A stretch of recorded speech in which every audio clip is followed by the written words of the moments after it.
எல்லாத்துக்குமே ஃபேவரா இருக்கு. சட்டமின் கை ஒரு பாட்டில் மட்டும் எடுத்து 2 பாட்டில் ரெடி பண்ணு இருந்தது. நான் பார்த்திருக்கேன் 2 பாட்டில் ரெடி அடி வாங்கும்போது நான் சிரிப்பேன். நண்பர்கள் அனைவருக்கும் வணக்கம். இந்த டாஸ்க்ல நிறைய குளறுபடி நடந்ததை நீங்க எல்லாருமே பார்த்திருப்பீங்கன்னு நினைக்கிறேன். இந்த குளறுபடிக்கெல்லாம் காரணம் யார் தெரியுமாங்க? பிக் பாஸ் தான். பிக் பாஸ் தான் நிறைய விஷயங்களை பண்ண வச்சிட்டாரு. காரணம் என்ன தெரியுமா?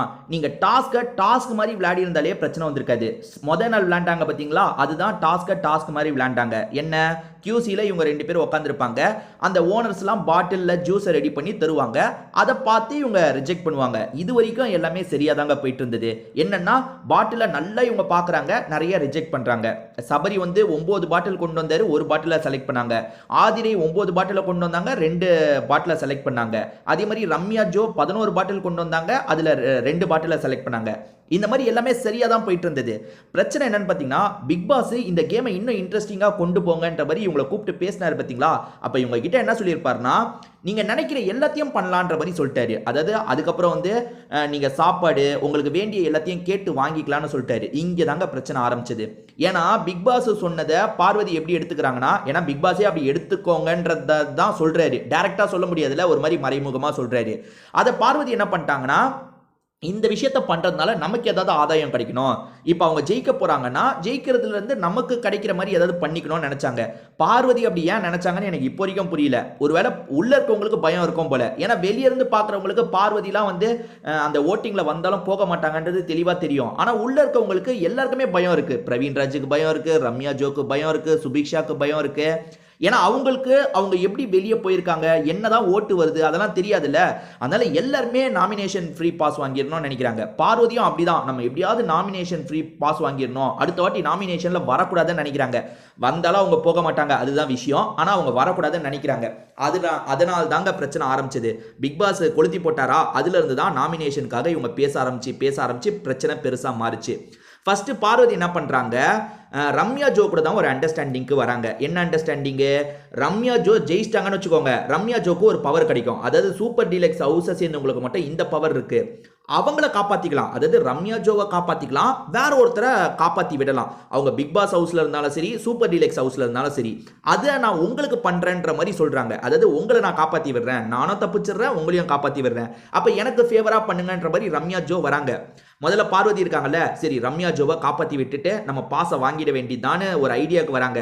திவாகரை பொறுத்த வரைக்கும் இது எதுலையுமே வரலங்க. திவாகர் ஸ்டார்டிங்ல இருந்தே தெளிவா இருந்துட்டாரு. என்னன்னா, எனக்கு அப்படி நாமினேஷன் பாஸ்லாம் வேணாமா, நீ சொல்றதை கொஞ்சம் நான் அட்ஜஸ்ட் பண்ணி பண்றேன், ஆனா ரொம்பலாம் என்னால் அட்ஜஸ்ட்மெண்ட் பண்ண முடியாதுமான்றதா சொல்றாரு. அதாவது ஓரளவுக்கு நான் அட்ஜஸ்ட் பண்ணிக்கிறேன், நீ சொல்ற மாதிரி நான் பண்றேன், ஆனா எல்லாத்தையும் என்னால் அட்ஜஸ்ட் பண்ணிக்க முடியாதுன்னு திவாகர் சொல்றாரு. திவாகர் இந்த விஷயத்துல ரொம்ப சரியா இருந்தாருங்க. பொண்ணுங்க விஷயத்துல தான் திவாகர் அவரை மாத்திக்கணும், இல்லையா அடிச்சு துரத்துவாங்க. அந்த மாதிரி ஒரு நிலைமை தான் திவாகருக்கு வரும். ஏன்னா பொண்ணுங்க கிட்ட ஒரு லிமிட் இருக்கு, அந்த லிமிட்டை ரொம்ப கிராஸ் பண்றாருங்க. எல்லாருமே வந்து மூஞ்சில் அடிச்ச மாதிரி இப்படி பண்ணாதீங்கன்னு சொல்ல மாட்டாங்க. இப்போ அரோராலாம் இவர் பண்றதை வந்து ஜாலியாக எடுத்துக்கிறாங்க. அரோரா பக்குவம் எல்லாருக்குமே இருக்காது. அதுவும் இல்லாமல் அரோரா வந்து மூஞ்சில் அடிச்ச மாதிரி ஒருத்தரை சொல்லக்கூடாதுன்னு நினைக்கிறாங்க. நீங்க அதை உங்களுக்கு சாதகமாக பயன்படுத்திக்க கூடாது. திவாகர் நிறைய இடத்துல அப்படி சாதகமாக பயன்படுத்திக்கிறாரு, அது உண்மையிலேயே தப்பு. அந்த விஷயத்தை திவாகர் மாற்றணும். அப்படி இல்லைன்னா திவாகருக்கு அதுவே ரொம்ப பேக் ஃபயர் ஆக வாய்ப்பு இருக்கு. சபரி அட்வைஸ் பண்ணாருன்னு சொன்ன பார்த்தீங்களா, அது நடக்க கூட வாய்ப்பு இருக்கு. ஏன்னா பொண்ணுங்க வந்து எப்பவுமே வந்து உள்ளே இந்த பிரச்சனையை வச்சிருப்பாங்க. அதாவது வந்து அவர் டச் பண்றது உங்களுக்கு அன்ஈஸியா இருக்குனாலும் பெருசா ரியாக்ட் பண்ணாம வச்சுக்கிட்டே இருப்பாங்க. என்னைக்காவது ஒரு இஷ்யூ ஆகும்போது எல்லாருமே சொல்லிடுவாங்க. இப்போ அன்னைக்கு ஒரு இஷ்யூ ஆகுது, 4 பேர் சேர்ந்து சொல்லிட்டாங்க, என்ன ஆகும்? சபரி சொன்னதே தான் நானும் சொல்றேன், அப்படி ஆக கூட வாய்ப்பு இருக்கு. ஏன்னா பிரதீப் ஆண்டனியை பொறுத்த வரைக்கும் ஒருத்தவங்க சொல்றாங்க, அதுக்கப்புறம் எல்லா பொண்ணுங்களுமே அவரால் எங்களுக்கு சேஃப்டி இல்லைன்ற மாதிரி சொல்ல ஆரம்பிச்சிட்டாங்க. ஸோ அந்த இஷ்யூலாம் கண்டிப்பா வரும். திவாகர் ஒரு லிமிட் வச்சுக்கணும். அதாவது ஒரு பொண்ணுங்க கிட்ட நீங்க என்னன்னா பண்ணலான்ற அதிகாரம் உங்களுக்கு யார் தரா? அப்படிலாம் பண்ணக்கூடாது, ஒழுங்கா இருக்கணும். ஆனா கேம் விஷயத்துல கரெக்டா தாங்க இருக்காரு.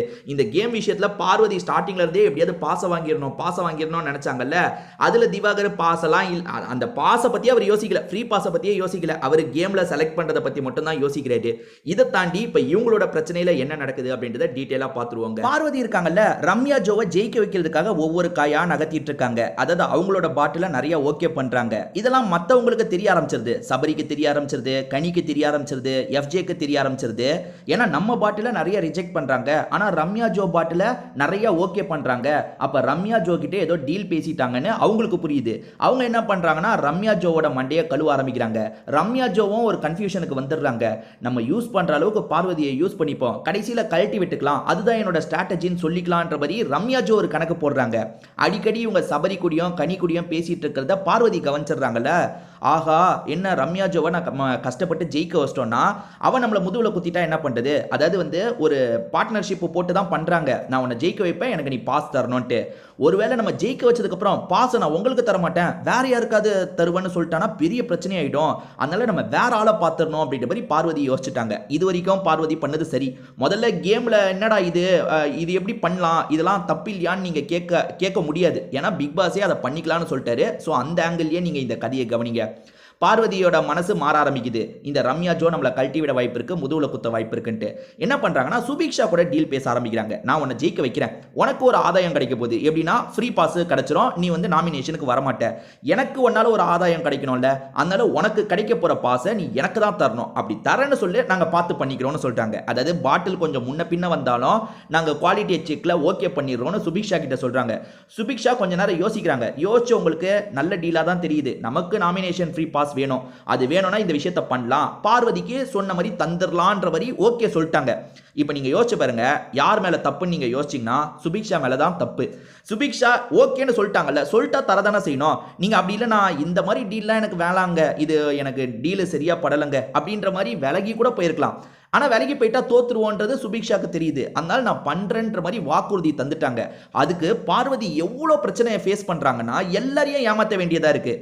ஏன்னா இப்போ எல்லாரும் கேள்வி கேட்பாங்களா, அது என்ன சுபிக்ஷா அதை மட்டும் நீ ஓகே பண்ணிட்டு இருக்க, இதில் அந்த குறை இருக்குது, இதில் இந்த குறை இருக்குன்னு எல்லாருமே கேள்வி கேட்பாங்க. இல்லை அதெல்லாம் வந்து நல்லா தான் இருக்குன்னு இவங்க ஏமாற்றி எவ்வளவோ பண்ணிட்டாங்கங்க.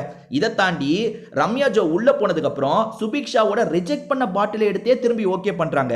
அதாவது எல்லார் முன்னாடியும் சுபிக்ஷாவோட ஒரு 3 பாட்டிலை ரிஜெக்ட் பண்ணிருப்பாங்க, அதுல இருக்க ஒரு 2 பாட்டில திரும்பி கணக்குல சேர்க்கறாங்க. அப்ப கரெக்டா ரம்யா வந்துட்டாங்க. தோ இந்த ஸ்டில்லாம் அதுதான் ரம்யா. அப்ப கரெக்டா வந்துட்டு என்ன பண்ணிட்டு இருக்கீங்க, இதெல்லாம் ஓவரா இல்லையா, என் கூடயும் டீல் பேசுறீங்க, சுபிக்ஷா கிட்டயும் டீல் பேசுறீங்க, இதெல்லாம் சரி கிடையாது அப்படி இப்படின்ற மாதிரி பேசிட்டு இருக்காங்க. அப்படி பேசிட்டு இருக்கும் போது ரம்யா ஜோ ஒரு வார்த்தையை சொல்றாங்க. இதுதான் நீங்க நல்லா கவனிக்கணும். ரம்யா ஜோ இருக்காங்கல்ல, இந்த மாதிரிலாம் நீங்க பண்ணி கடைசியிலே நீங்க மொக்க வாங்குவீங்க பாருங்க, அப்படி வாங்கும்போது நான் கை கொட்டி சிரிப்பன்ற மாதிரி ரம்யா சொல்றாங்க. ஏன்னா ரம்யாவை தோக்க வைக்கணும்ன்றதை விட சுபிக்ஷாவை ஜெயிக்க வைக்கணும்னு இவங்க ரெடி ஆயிட்டாங்கன்றது ரம்யா ஜோக்கு தெரியுது. ஸோ அவளை ஜெயிக்க வைக்க போறீங்க, ஜெயிக்க வச்சதுக்கு அப்புறம் உங்களுக்கு ஒரு ஆப்பு நடக்கும் பாருங்க, அப்ப நான் சிரிப்பன்ற மாதிரி ரம்யா ஜோ சொல்றாங்கல்ல. உண்மையாலேயே அந்த ஆப்பு நடந்துருச்சுங்க. ஏன்னா இவங்க எல்லா கஷ்டப்பட்டு பார்வதி வந்து திவாகர் மனசுல கை காலெல்லாம் விழுந்து எனக்காக இதை பண்ணுனன்ற மாதிரி மனசெல்லாம் மாத்தி எப்படியோ சுபிக்ஷாவை அந்த கேம்ல ஜெயிக்க வச்சிட்டாங்க. அங்க சுபிக்ஷா பண்ணதாங்க ரொம்ப ரொம்ப மோசமான விஷயம். பார்வதியை கடைசியில தரமாட்டேன்ட்டாங்க. உங்களுக்கு நான் கை கால் அமைக்க விட்டுருக்கேன், சாப்பாடு தந்திருக்கேன், அதுலயே சரியா போயிருச்சு, அந்த பேசின டீலை என்னால் பண்ண முடியாதுன்னு சொல்லிட்டாங்க. சரி, இவங்க அவங்கள தான் ஏமாத்தினாங்கன்னு பார்த்தா வேலை பார்த்த 3 பேரையும் ஏமாத்திட்டாங்க. அதை பற்றி நம்ம டீட்டெயிலாக பார்ப்போங்க. ஏன்னா வந்து விக்ரம்லாம் எப்படி ஓடி போய் எடுத்தாருன்றதை நீங்கள் பார்த்துருப்பீங்க. ஆனால் விக்ரம்க்கு ஒரு காயின் தராங்க. அதே மாதிரி நாமினேஷன் ஃப்ரீ பாஸை வியானாக்கு தான் தரலான்னு நினைக்கிறாங்க, விக்ரம்க்கு தர நினைக்கல. விக்ரம் பெருந்தன்மையாக வந்து அதெல்லாம் பரவாயில்லமான்னு எடுத்துக்கிறாரு. ஆனால் உள்ளுக்குள்ள விக்ரம்க்கு செம்ம கடுப்பாக இருக்கும். என்னடா இந்த பொண்ணு இப்படி பண்ணிருச்சு, நம்ம அவ்வளோ வேலை பார்த்தோமேலாம் யோசிச்சிருப்பாரு. அதை பற்றி நம்ம டீட்டெயிலாக இன்னொன்று வீடியோவில் பார்ப்போங்க. உங்கள் கருத்தையும் சொல்லுங்கள்.